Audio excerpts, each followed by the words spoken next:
Hello and welcome to the Feng Shui Money Couch. Happy Lunar New Year. The Fire Horse Lunar New Year started with a bang on February 17th. A new moon lunar eclipse, which for me personally coincided with a rainstorm and a 2-day long packed agenda of very detailed sacred ceremonial practices and deep inner work. It was intense. The final days of the Year of the Snake seemed to universally challenge everyone I knew with some kind of upheaval or drama. The shift in energy from the snake to the fire horse have felt jolting. If you consider the world stage in this regard, shit is getting real.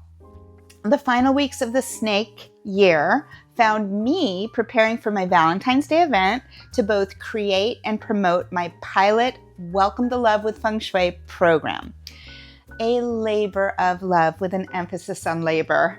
I basically created the program from scratch that pulled from all of my years of experience helping women make space for love.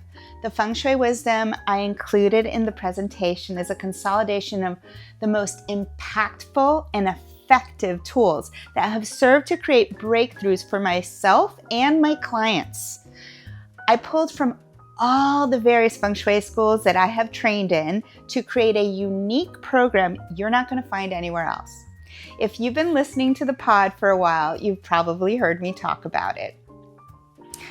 But today, I'm going to be transparent about taking you behind the curtain of what it takes to birth a pilot program as an entrepreneur on a subject as powerful and vulnerable as love. All this preparation was happening while I had simultaneously committed myself to producing and filming 2 reels a day for LTK with an emphasis on fashion Feng Shui and delivering my weekly podcast. I was spreading myself pretty thin. This also coincided with the 1-year anniversary of my mom's passing and funeral, so I had a lot of emotions unexpectedly come up for me. I'm going to be real with you, I was wiped out. So yes, I took a week off the pod to recalibrate. In reality, Fridays are my self-imposed deadline, and I suppose it's an arbitrary one because no one is paying me to show up or going to be affected adversely if I don't. It's a structure I created to hold myself accountable, and I usually do. However, I've come to the conclusion that periodically I need to give myself some grace. We all do. And this last week, I just wasn't feeling well and needed to recharge my batteries.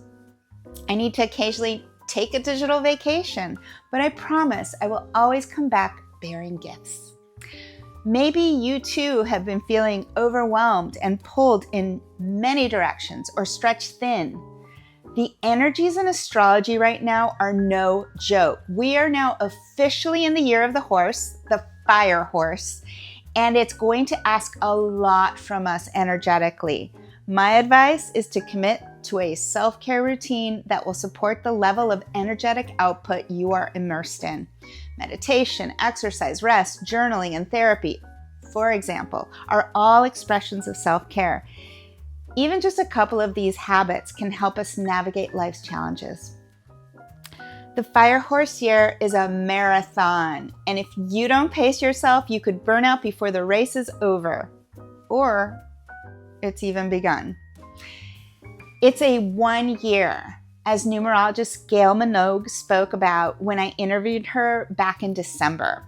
And 1 years are beginnings, so they don't necessarily yield immediate results. Instead, they demand a lot of foundational work and the stamina to get it done. I'm here to tell you it's okay to ask for help and it's okay to take breaks.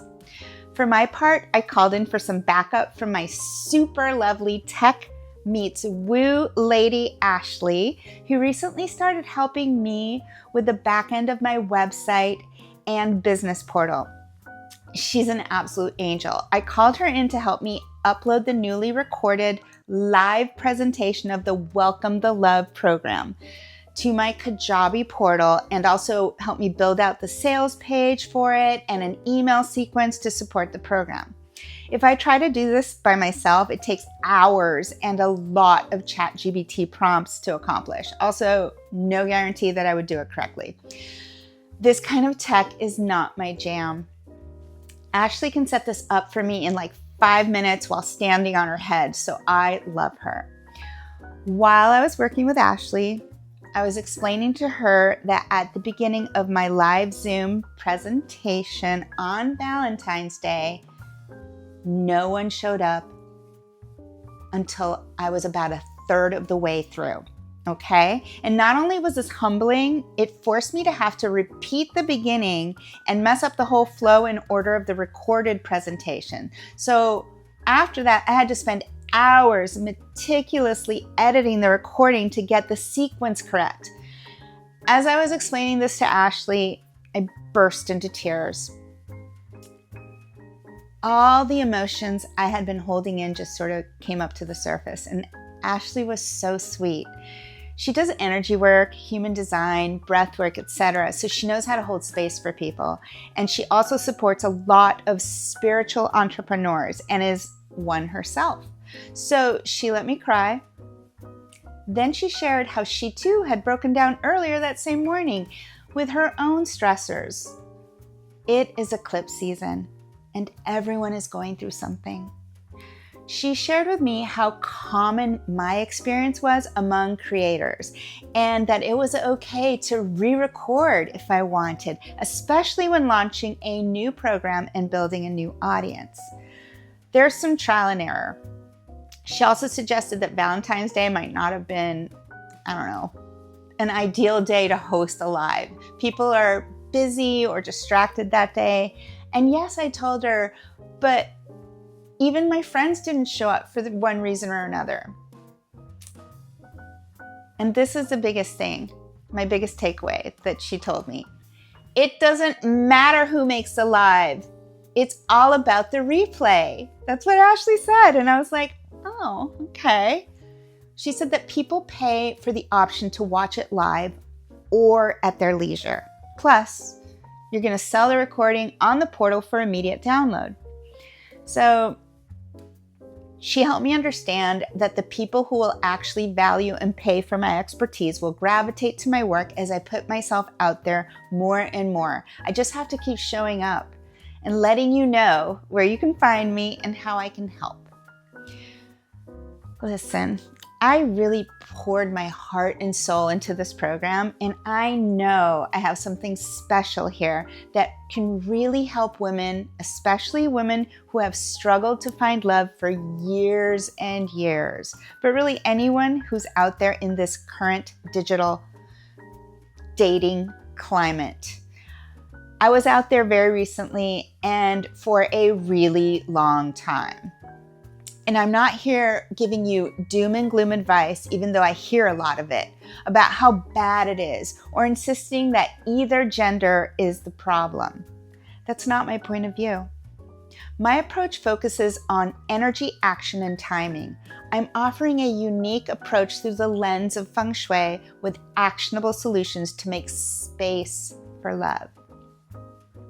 I also believe most people need some sort of therapy around attachment styles in order to not only be a good partner, but also to pick a good partner. I have certainly benefited from this type of therapy.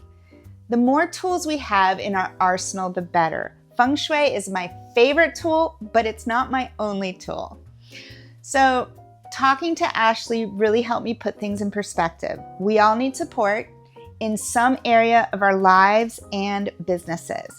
And now that I've worked through the hard part of building the course, I can make tweaks knowing that the foundation for the body of work is built.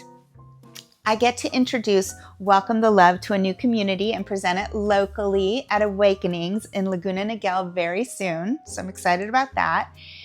And since we're in Mercury retrograde now, I am thinking I might rename the course, and let me know what you think. Where is the love? Because that seems to be the primary question folks are asking themselves these days. There's a location in your home that feng shui can help you find and cultivate. That's why where is the love makes sense. I'm excited for the opportunity to connect with a whole new organic audience and show you where it is. As of right now, we're talking about hosting my live event on Saturday, March 21st at 2 p.m. Community is important, and I just moved here, so I'm eager to connect with like-minded people. I want to support my local community and my online community. I am so grateful for my evolving professional community, including Ashley, who's equal parts tech goddess and business coach and therapist. She's priceless, worth every penny, because for a long time, I did everything myself. And the one thing I'm really good at is feng shui and helping folks make space for their blessings. And love is one of those blessings. Tech and marketing are new muscles I'm learning how to build, and it's a little painful in the beginning, but that's why you get a trainer.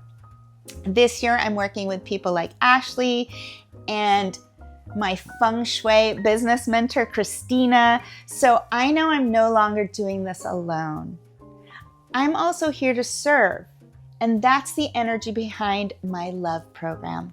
I'm currently making the tweaks to the downloadable version to add as much value as possible. We are in retrograde, Mercury retrograde that is, as I record this, starting from Wednesday, February 25th until March 20th.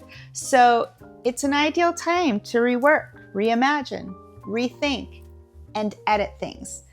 I'm also working out the date for my live presentation, which might end up being in April. Eclipse season mixed in with Mercury retrograde is like working with a moving target, so please bear with me. I will definitely keep you posted. And remember to spread the love by subscribing, liking, and sharing. Wishing you all a glorious fire horse year. Cheers and ciao for now.